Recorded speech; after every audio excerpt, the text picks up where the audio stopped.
Hello, everyone. Happy Tuesday. Welcome to another Portland Cocktail Week session. I am here today with the Wight Tea Company out of Baltimore, Maryland. My name is Joanne Street, brand ambassador for Wild Turkey Distilling Co., here to be your host for this afternoon.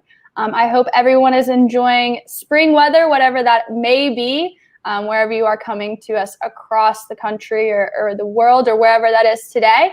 But I'm really excited to introduce you guys to some really wonderful people that are going to tell us all things. They're going to spill the tea today, let you know that it's not just some dirt in a bag. There's more to tea than I think there seems to be put on sometimes. So I'm very excited for this class. Brittany and Joey, how are you all doing today? We're good. How are you? I'm doing well.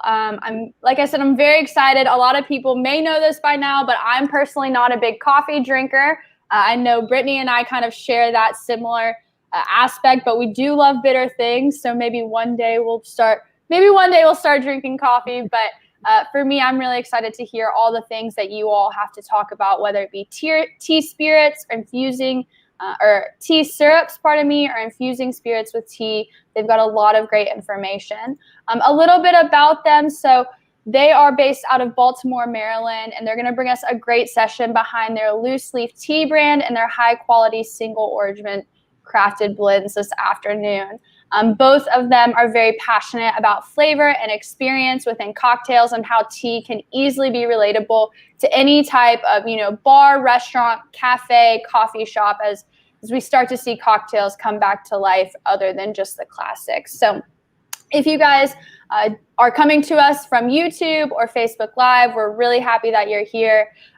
Make sure you're following us on all forms of social media. Myself, you can find me at Joanne Street on Instagram or really all types of social media, very straight to the point social media handles. Also, you can follow us at Wild Turkey, who is our wonderful sponsor today, as well as at the Campari community for more things Campari as we move through these next few months.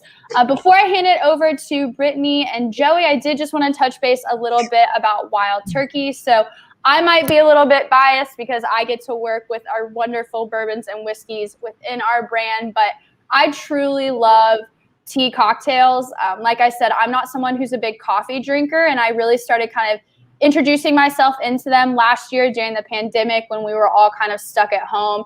Kind of took that as a nice learning curve for me. So I'm excited to continue to learn more about tea cocktails this afternoon with the Wight Tea Co. I'm going to hand it over to you all to take over. Tell us a little bit more about what each of you all do specifically in the company. And then, of course, going to go right into all things tea and cocktails. Cool. Hello, I'm Brittany, and this is my brother Joey. We are 7 years apart, so we never really had much in common until Joey introduced me to tea.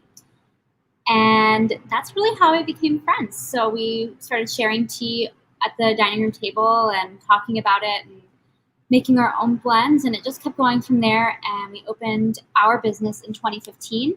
And we also just opened a physical location mid-pandemic. So here we are.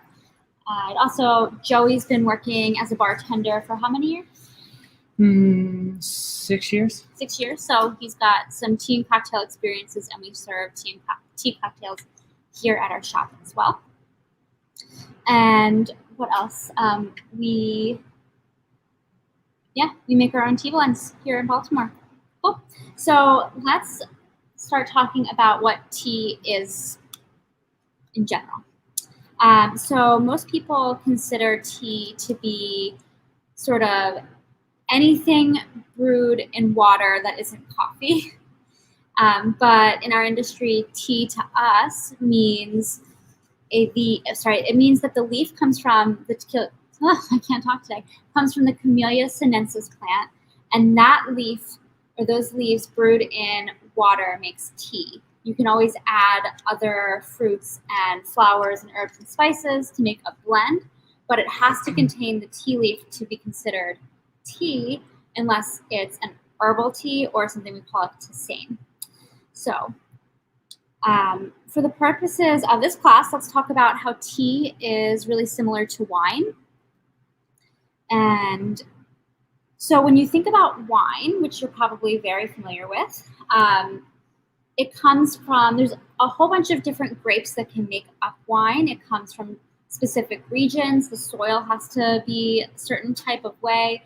The weather, the altitude, when it's processed, picked, etc. Everything goes into wine. It's the same for tea. And I'm going to let Joey tell you a little bit about how like Darjeeling and Champagne is a great example of this. Yeah, that's a really great example. When you look at Champagne wines and Darjeeling teas are very similar. Both of the growing regions for each of those is quite a bit more north than wine or tea is produced otherwise. The soil is a little bit different, the temperature is different, the altitude is different. So all of those things make it a lot more laborious to get the end result. But when you do get the end result, along with marketing that end result, it goes for a much higher price, and it's considered to be like the top shelf, top tier. But also keep in mind that like champagne and sparkling wines, there's sparkling wines from all over the rest of the world that are quite good, and they go for a lot less money, much like teas just outside of the region of Darjeeling are going to have a lot of those similar flavors from the mineral content in the soil and the kind of rainfall it got that year. But it goes for a third or half of the price. So there's a lot of parallels in how we look at tea and how it's produced in wine. And that can really help you sort of understand tea, and then for the purposes of this class, putting it into cocktails as well. Did you want to share a couple tea facts? Sure. Just one interesting tea fact that I always like is tea is the #2 consumed beverage in the world next to water. So while here in the US we might not think of it that way, when we look at the world, it's up there. All right. So with this slide we have here is how is tea made? So Brittany touched earlier on the fact that all tea comes from the same plant, Camellia sinensis, but we also, out of that, get green teas, black teas, white teas, and there's a couple in between. So here's a chart that is a little bit generic because it can get a lot more in depth than this, but we're going to try to keep it a little bit shorter today. You get flavors from teas change with their processing method. So you could take the same plant from the same hillside and get a white tea and a green tea and a black tea out of it.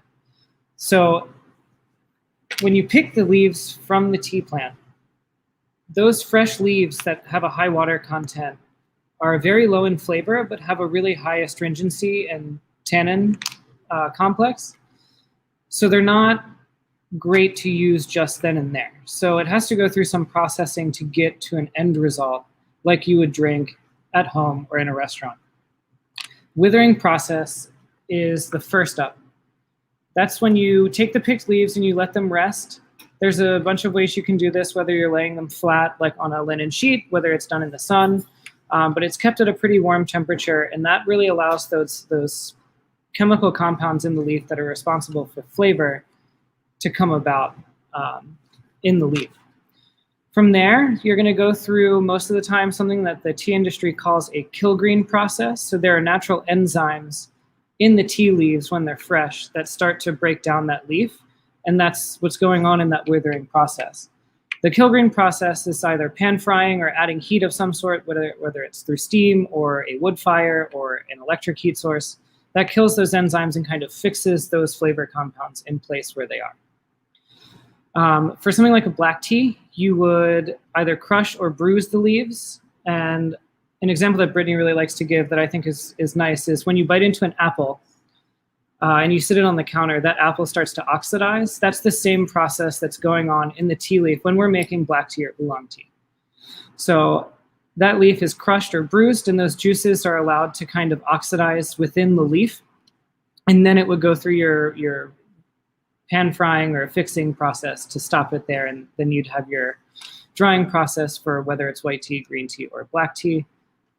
Those are done at different temperatures depending on the estate that grows the tea, but you're just removing as much of the moisture content as you can from the leaf so that you can have a dried product that is shelf stable. Each of those, that was kind of like a really quick rundown. Each of those specific steps impacts the flavor in the tea directly. So much like how you would either let the skin on the grapes stay in contact with that juice, or you would remove it immediately before you start processing to make the wine, or what temperature it's allowed to ferment at. Each of those steps can vary the flavors that you get from tea. Do you want to talk about tea flavors? Yeah, let's get into tea flavors. So up here we have the tea flavor wheel. Teas in those processing methods that I have mentioned previously can result in a wide array of flavors. So green teas can be very floral or very dry and almost like dried grass and hay. They can also have really bright fruity notes like melon and citrus. When we let the tea leaf oxidize, we add some complexity and we can get to some of the darker flavors, and you can get like malty and nutty. You can also get some really nice astringencies from there. It's fun to play around with all kinds of different tea, because then you could see, for the purpose of this class, you might want a certain tea for a certain spirit. So something that has a really dark, sweet, malty, nutty note might go really well with an aged spirit. Or if it has some of those like really bright melon notes and some really like soft tannins, I think it would really go really nicely with an unaged spirit. And how can they find this flavor wheel? So you can find flavor wheels for pretty much everything, including this one I found here on the internet. Various tea blogs will have their own versions that they like, and that's the same for the processing chart. As I said before, that processing chart is very generalized, and if you want to get really nerdy about it, we can do that later today in questions, or you can go look through some more of those charts as well. Joey, I have a question for you. I know that we kind of are looking at this tea flavor wheel as a whole, but does y'all's company specifically like focus on certain types of tea, or are you just kind of mixing and matching and kind of creating a little bit of everything on this flavor wheel? That's a really great question. Our company pretty much deals in everything on this flavor wheel in some way. We like to have a good variety, whether that means caffeine content or body or flavors. So that's one of the reasons we buy teas and raw materials from all around the world. It's because you get a lot of the similar flavors from the same regions. So Chinese black teas and the way they process black teas in China can taste quite different than black teas processed in either Africa or India, Sri Lanka, any other tea producing region. And each of those, tea is such an old beverage that each of those regions that are known for making tea have their own sort of spin they put on that process that can get really unique. So we really enjoy having a little bit of something from all over that flavor wheel. Do you have like a specific country that you really love, that if you were to describe maybe like your company in one type of tea, what would you describe that as? Or maybe from one country, like do you have a favorite? I personally do, but our business does not. I'll put it like that. What is your personal favorite? And then I would also love to hear Brittany's personal favorite as well. My personal favorite is mostly green teas and white teas that come out of single estates from China. I really like the more mellow, very complex flavors. I'm going to have to say Taiwan, because I love oolong tea the most. So that's where the oolong comes from. Many places, mostly either Taiwan or China, and I prefer Taiwanese oolongs. Just curious. Yeah. So let's talk about tea and cocktails. Let's see. So I'm going to start this off with just something that you want to avoid. And that is, you don't want to water down your cocktails by just putting brewed tea into your mix. Sorry, our shop phone just started ringing. So you don't want to water down your cocktail by adding just brewed tea to your drink, except for something like whiskey, which is shaken into a sweet tea, or maybe in something like a light white wine spritzer, something like that, where it is a lighter flavor and the tea is able to stand out. If you add brewed tea to a cocktail, it will alter the body and the balance of the cocktail. And so you don't there's different ways that we can go about this, and that's the infusion methods, which is the next thing we're going to talk about. So, yeah, so let's see. Skip over one more slide, Dave. Okay, so we're talking about let's start talking about tea-infused syrups, which is the easiest way to make a tea cocktail. It's non-committal. You don't have to infuse an entire bottle of spirits with tea to get this result. This can be just something you can make really quick. It's great for trying to move cocktails fast. Like Joey does a lot of like tea specials, just really fast. Yeah, I've definitely been approached by bar managers in the past saying I have 8 bottles of X vodka and I need you to get rid of them this weekend. So I would make a tea-infused syrup. And that kind of, doing this kind of thing can add value to your specialty cocktail that might be like on special for a cheaper price without actually increasing your overall cost of the drink by that much at all. So it's something that you can do that makes something feel special, but it's also really easy to do. And you're not, if you have to throw some away at the end of the week, you're throwing away sugar and water. Yeah, it's not a lot. And they both, so tea syrups go well either in stirred or shaken cocktails. You don't have to have anything specific there. You might be familiar with making simple syrups. So when you go to make a tea-infused syrup, instead of just using plain water, you're using a concentrated tea brew. And that's how you make a syrup. But a tip there is you want to, I have to get this right. So you want to stress your tea leaves. So you're going to be using more tea, steeping it at a slightly hotter temperature and for a longer period of time so that your tea, where you wouldn't want to drink it by itself, it's going to be bitter and astringent. When you add it to a cocktail and you add it with sugar, it's going to be able to stand out and have its own flavor and stand up to the other flavors in the cocktail and be its own feature. Anything else on that, Joe? No. I'm going to let Joey take it from here because this is where he is an expert. So the next method for infusing cocktails with teas is by steeping in spirits. So tea-infused spirits can be a little bit more elegant. They can be very complex, but they do take a little while. So it's not something that you can just whip up on the spot. It might take 3 days to a week, depending on what kind of results you're looking for in that infusion.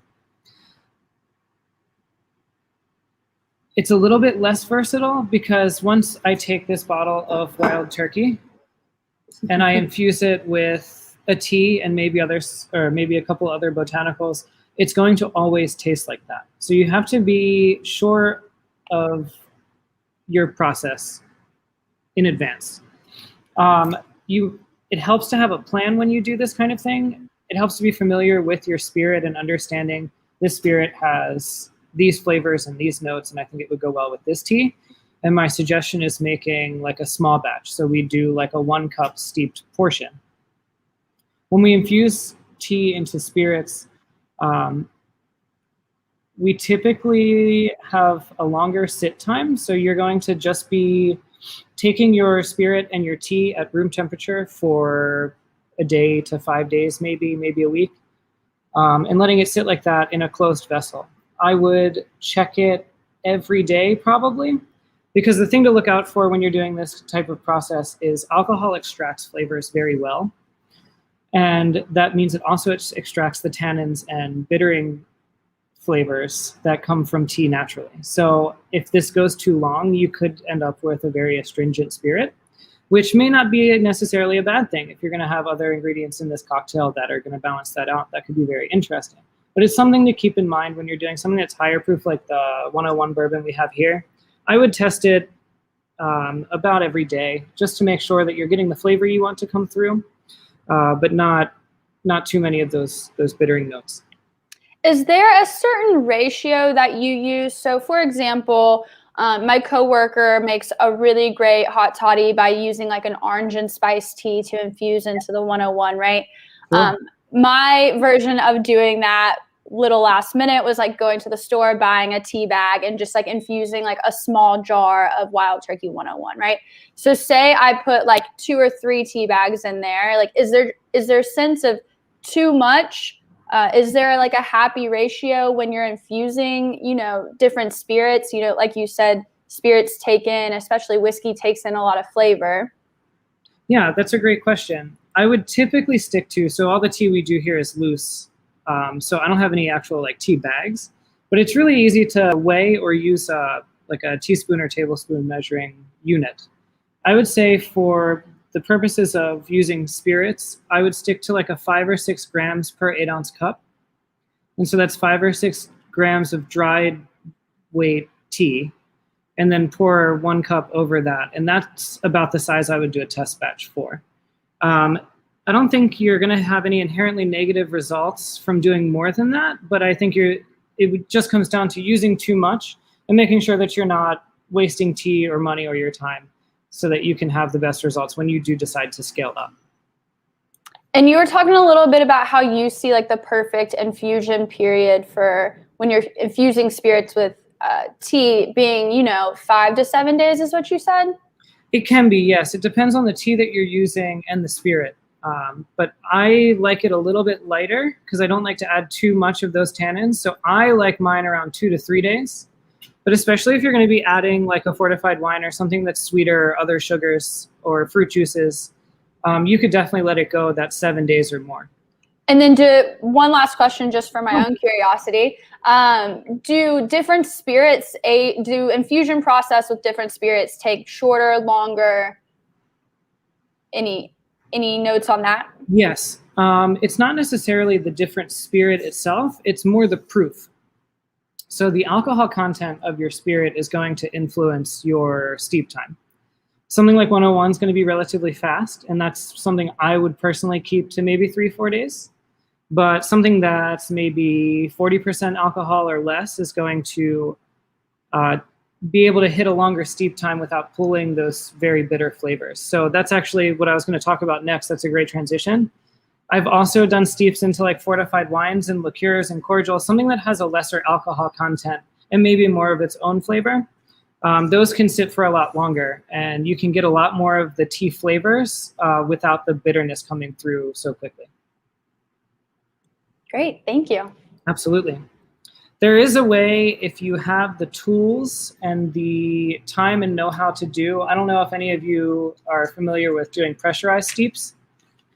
You can absolutely do this method like that as well. So whether it's a fortified wine or a liqueur or a bourbon like this, you can put it in like a whipped cream canister that's clean, and you can force pressurize it.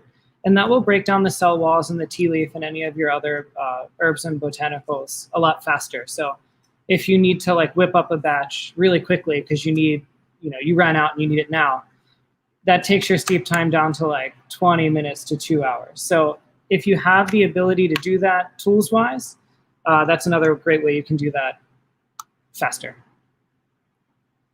I'm always here for easy at home. Yeah.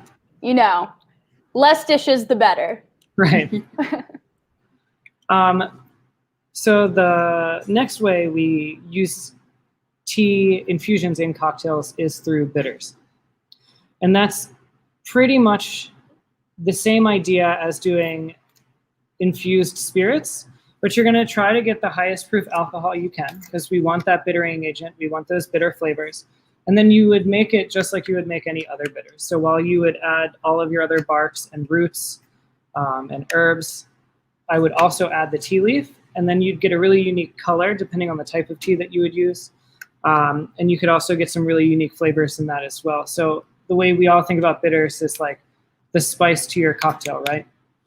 So if you wanted to do like a really heavy Assam tea, which is a stronger black tea, I think that would work really well in some whiskey drinks, but green tea has tannins too.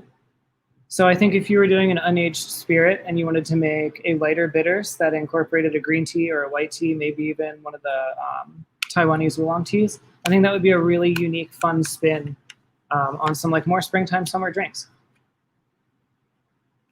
Well, speaking of springtime and summer drinks, as we kind of like enter into the warmer weather, we did have a question pop up just talking about what do you all think pairs best with like citrus or maybe kind of some of more these springier, warmer weather notes that we have coming our way, hopefully. Absolutely. So in terms of tea, things that pair with citrus, it's a really wide variety, right? Because Earl Grey is one of the more popular teas, and that's using a citrus oil from the bergamot. But you can even go like bright citrusy green teas that are nice and refreshing, and those can either be like served hot when it's a little chillier in the morning, or you can drink them as iced tea in the afternoon as the sun is more at its peak. So you would say either like black tea or green tea are going to be kind of like your two best go-tos when you're looking at more kind of like citrus forward. That would be my standard answer. Mm-hmm. Would you have anything else? No. I mean, I totally agree because whenever I do drink, like I drink a glass of hot tea every morning and, you know, I just throw a little bit of lemon in there. And that's kind of like my acidic aspect to it in the morning. So. Yeah. So we have a cocktail recipe that we would love to share with you using one of our teas if you want. And so here's the recipe. Joey's going to just run over to grab it, and he's bringing it over. I'm not going to read you the recipe. You can see it right on the screen. This is just a very classic old-fashioned with a little bit of a unique spin. The old-fashioned is one of my favorite cocktails, and I don't think much of it needs to change. So here we have the way we serve it in our shop here is we take our smoked chai tea, which is a tea that we take about 20% of the tea leaves, and we house smoke them with hickory wood. And then we build the chai up with that. So it has a little bit of a smoky, earthy, a little bit of a nutty flavor with the chai spices. And we think it goes really well with Wild Turkey 101. Very easy, simple, stirred, elegant cocktail. And I think there's no need to modify it more than that. I totally agree. Like I said, I did a cocktail class on just like good tea cocktails. Mind you, I did not come from behind the bar, so mine was like more for like beginners. What can I learn and really bring to life? And I did like a lapsang old fashioned, and this is kind of like a twist on that for you all on your own. Can you tell us like a little bit more specifically, did you infuse the spirits here? It looks like you used a demerara syrup with it. Yes. Where did that tea come from in that cocktail? Sure. So the tea is infused into the syrup. So it's that first method we talked about. Mm-hmm. It keeps it nice and playful. And then also if I have something else that I think would go really well with a smoked chai version of a sweetness, it can be cross-utilized there. This is just about 15 to 20 grams of the smoked chai tea, steeped in about, let's see, it's 16, so 8 ounces of hot water. And then we heat that strained tea back up when it's done steeping, and then we add it. This ratio that we like to use here is 1 to 1.25 water to sugar. And then that's just whisked in really nicely and allowed to cool, and then we throw it in a little squeeze bottle for the bar. Absolutely. Do you guys typically use that kind of ratio for your syrups, or is it all dependent on the type of cocktail or whatever that may be? It can change with the cocktail, just depending on how flavor comes through and like the differences in the season as far as tea is grown and picked and harvested. But that's a standard ratio for us. And that's showcasing what Brittany talked about when infusing the tea syrups is you want to stress your leaves a little bit. So we're using a little bit more than we would normally use, and we're going to steep it a little hotter than we normally would. And that's going to allow that to show in this drink, whereas if we just did simple brewed tea made into simple syrup, it might be a little light on the smoked chai flavor. Yeah, and also speaking about, the heat, how hot the water should be, we did have a question come through that it says when you're making tea, or more specifically, I guess here, tea syrups, how hot should that water be? How long should you steep them? Could you go a little bit more in depth for those who are watching? Sure. Do you want to handle that or you want me to? I'll handle at least the beginning of it. So when you are going to make any tea, look at the packaging, look for the instructions for that tea, and then play around with it before putting it into a syrup or anything like that, because something like a green tea is going to be much more sensitive to hot water than a black tea is. And so when you're going to steep a green tea, you would typically steep it at 175 degrees Fahrenheit. So upping it a little bit, you're not going to go past 180, 185. But with a black tea, where you would typically steep it between, depending on the tea, because black tea has a big range, somewhere between the 180 and 195 degrees, you would want to get somewhere in like the 200 degree Fahrenheit range. Yeah, and we call this method like stressing your tea leaves. So you want to stress it a little bit, and you want to kind of push them to release a little bit more of all of the flavors, including the bittering and the tannic flavors. But you don't want to like annihilate it. Yeah, like if you put 200 degree water on green tea, it's just not going to be good no matter what. Yeah, we don't want to crush the tea leaves. We just want to stress it a little bit more and push it to give us a little bit more flavor. I mean, you've got a great point there, because I think everybody's just, like boil your water, throw in your tea leaves, like expect it to taste a certain way. And it's really interesting to me that there is a certain type of way that you should make specific teas. And like they really do thrive more so at different temperatures than, like you said, annihilating that flavor and just kind of ruining that great product that you have in front of you. And that's also why people feel like they don't like a green tea, is because they're pouring boiling water on it. And that's wrong. Well, there's so many other flavors that kind of are hidden in green tea when you steep it too hot or too long, because the forefront is overcome by those like bad flavors. So green teas can have a whole range of really complex, amazing fruity notes and floral notes, and they can be, I know we've used this word a lot, but they can be very elegant. But most of the time when someone says, I didn't like that green tea, it's probably because it was prepared wrong. The truth comes out today. When you pulled out this old fashioned, I think it definitely made a lot of people kind of wake up a little bit. We talked a little bit about the Demerara syrup that you used in this cocktail. We've got quite a few questions about bitters as well. And we'll kind of start here saying that, some bitter classes note that bittering agents are stronger when macerated in water. Would a lower proof spirit bring these out more? And then also, what teas would you recommend for bitters? Sure. So this lower proof spirit maceration technique, I think, would work wonders. I wouldn't want to do it with anything high proof, but there's even a girl who is a bartender up the street from us who I think has a little bit more experience with this, and I believe she's done that method exactly. The product that we tasted was amazing, right? Yeah, got it right. Yeah. So yes, it would work in some fortified wines, lower proof spirits. Try to keep it maybe around 35 or lower if you can. I think that would work very nicely. And then I'm sorry, what was the second part of the question? And then the second part is, what teas would you recommend for bitters? So all of them. In a not joking way. I would pick your teas that you're going to make bitters out of based on the cocktail or the end result you have in mind. So I would really like some nice Indian black teas to pair with something like this whiskey.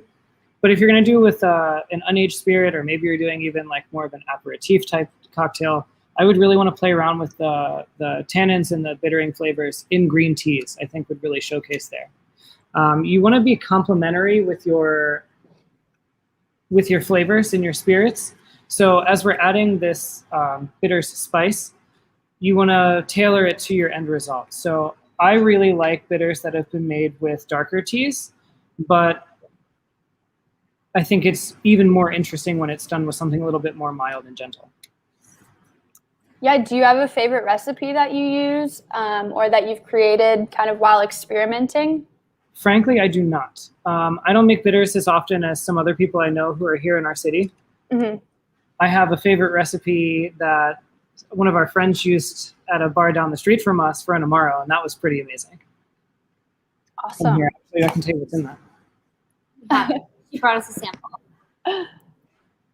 So in this one we have angelica root and dandelion root. Our white tea company's Fireside Fig is a tea that we make. It's an herbal tea. There's no caffeine. And then she uses orange peel, cardamom, rosemary, cinnamon, and a little bit of sugar. And this Amaro, I actually have to ask her for some more because we're going to start running very low here. You can find her on Instagram at BLO. I'm going to have Joey type this in. Blama.bend. Awesome. Well, those sound so wonderful. Honestly, I'm very jealous right now. Moving forward a little bit, this was a very interesting question that kind of ties back to the beginning of your presentation, talking about, tea is the second largest thing consumed, or second, largest liquid consumed behind water. And there was a big trend for a while in Ireland of people just serving a drink in a teacup or just putting the tea in the name of a drink, especially for competitions. Would you say globally there's a call for tea-infused based drinks and or spirits? Definitely more recently too. Yeah, absolutely. I think as people realize that they like cocktails and these complex cocktails and flavors and things, there's been more of a call for tea-infused drinks and spirits. Yeah, and even outside of the alcoholic world, I think whether we're talking mocktails or just like straight up like grab-and-go drinks at your local convenience store, you're starting to see different teas as an ingredient more and more and more. So it's something that I think was a lot bigger globally, and then now in the US, it's taking off quite a bit more.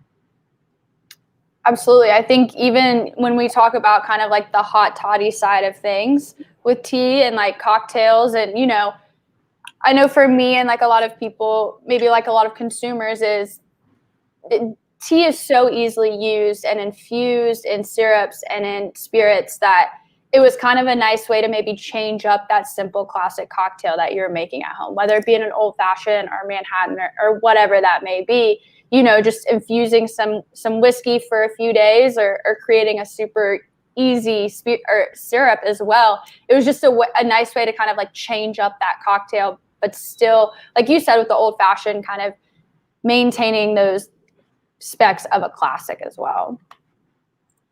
Interesting. Do you all have any recipes using breakfast tea? Do you all have maybe like a preferred breakfast tea or breakfast cocktail that you like? Yeah, so we make a breakfast tea here called our Baltimore breakfast. It's kind of like a one-size-fits-all tea. So it's a blend of different black teas from India, and it has a lot of complexity, a lot of richness, a lot of flavor. But whether you're going to drink it hot or cold, with milk and sugar, with honey and lemon, without anything, whatever you do with black tea, that one fits really well. So that one we've utilized in a number of different ways. Personal question for you all. Do you like it iced or do you like it hot? Iced. A specific tea? No, just any type of tea. When it comes to cocktails, I like cold cocktails. I don't really like hot me cocktails. too. So. Teas I'll take either way. It depends on what I'm doing, what time of day it is. I mean, growing up, I grew up down in Tennessee, and I mean, our tea was literally like a big pitcher and like half of it filled with sugar, and then like you pour the tea on top of it. Super healthy for you, but it was always iced. We never really drank hot tea either. So I'm definitely more so an iced person as well. Awesome. Well, if you guys have any questions, please continue to throw those in the comments. But for now, do either one of you all have kind of a favorite tea-inspired cocktail that you enjoy on a regular basis? My favorite one that we are serving currently at the shop is a French 75 made with a white tea. Our sage rose white tea. It's really good. Sounds amazing. My favorite's probably this old-fashioned. But there's another one that we've done in the past here that is also infused with the sage rose. It's more of an aperitif style cocktail, and that one goes down very easily. That sounds very wonderful. I did also have a question, just because I did get to see behind you, Joey, before we got started here. Can you talk a little bit about, I know you said you have a draft tea. Can you talk a little bit about kind of like, are you doing just draft tea? Are you doing draft cocktails as well? I'm just curious. No, so with my current setup here, if you can see it, it's not that big of a kegerator. So I'm just sticking for now to the brewed nitro tea that we put in a keg, pressurize, and then it comes out of the tap. Mm-hmm. And the draft tea infused beers. Yes, but we have worked in with a couple breweries in our city who have done tea infused beers that they will either do for special events or serve in-house. And those are a lot of fun. I have thought about kegging tea cocktails. Mm-hmm. Maybe in the future, if I have a different kegerator and I have more space, I think that would be a really fun project. Do you already have an idea of what you would put into like a keg if you were going to make a cocktail on that scale? My personal dream is a kegged aperitif. But it really, I think that would be something where we would do a little poll on Instagram and see what people wanted. Right. Absolutely. Well, that is so awesome. I know that I've learned a lot here. Let's see here. So I've always added vodka to my green tea. Guess I've been trendy without knowing it. I love that. Also, in college, there was definitely something called like a green tea shot, but I don't think there was like any type of tea in that at all. But like that's what it just always reminds me of, which is so funny. If you guys, like I said, do have any more questions for Brittany and Joey, please don't hesitate to put those into the comments. We've had a really great conversation this afternoon about their company, the Wight Tea Co., which is really great because I also didn't realize that you guys were brother and sister. I also work with my family as well, which is one of the greatest things in the world, but also one of the hardest things in the world. You definitely get to know them better than ever. So I think it's really great what you all are doing. I'm really excited to kind of see where you all take your company in the future. I hope being up here in New York, I can hopefully get there sooner rather than later as everyone kind of starts coming out of their shell in these coming months once it gets warmer. But do you guys have anything else that you wanted to let everyone at Portland Cocktail Week know? Yes. Just core message here from today's discussion is experiment and have fun. There's no right or wrong answers. It's all about exploring the process and understanding more about the tea and the spirits that you're using. And because they can be done on a small scale, if you're infusing spirits or if you're just making tea syrups, it's not that expensive or hard to get into and start doing. And also just keep in mind that it's as simple or as complicated as you want to make it. So if you want to start out with something really easy, whip up a little batch of something and see what you can use it with. Or if you want to get more in depth and start doing bitters and other spirit infusions, that can be a little bit more complicated. Try it out. And if you're having fun and you find something that really works, great. Yes, absolutely. And please don't hesitate to share, especially if you're using some wild turkey, because that's my personal favorite. Awesome. Well, thank you so much, Brittany and Joey. If you guys enjoyed our distance learning classes like this one, make sure to follow Portland Cocktail Week on Facebook, on YouTube, on Instagram. All of our classes are archived on Facebook. You can find out what's coming up next on Instagram. We're posting these videos kind of all over the place for you all to continue to get that education at home during this time. Don't forget to follow the Campari community for the latest Campari news and events, and sign up for the newsletter, as well as I know that we're slowly kind of getting back out into the world. We've still got a lot of great educational sessions and a lot of great things coming up in the next few months as well. So appreciate everyone being here with us today. It looks like you all have quite the fan base in the chat as well. So that's always good to see. I will definitely be tuning into your website and probably ordering some in the next few days after this class. So I really appreciate everything that you all brought to the table today. If you all have any questions, think of that in the later in the day or whatnot, please don't hesitate to reach out to Brittany and Joey as well, as they are the masterminds behind this class. So cheers, everyone. I hope you have a great rest of your afternoon. Brittany and Joey, cheers to you all. Enjoy those old fashions. I am very jealous. Have a great one. Thank you.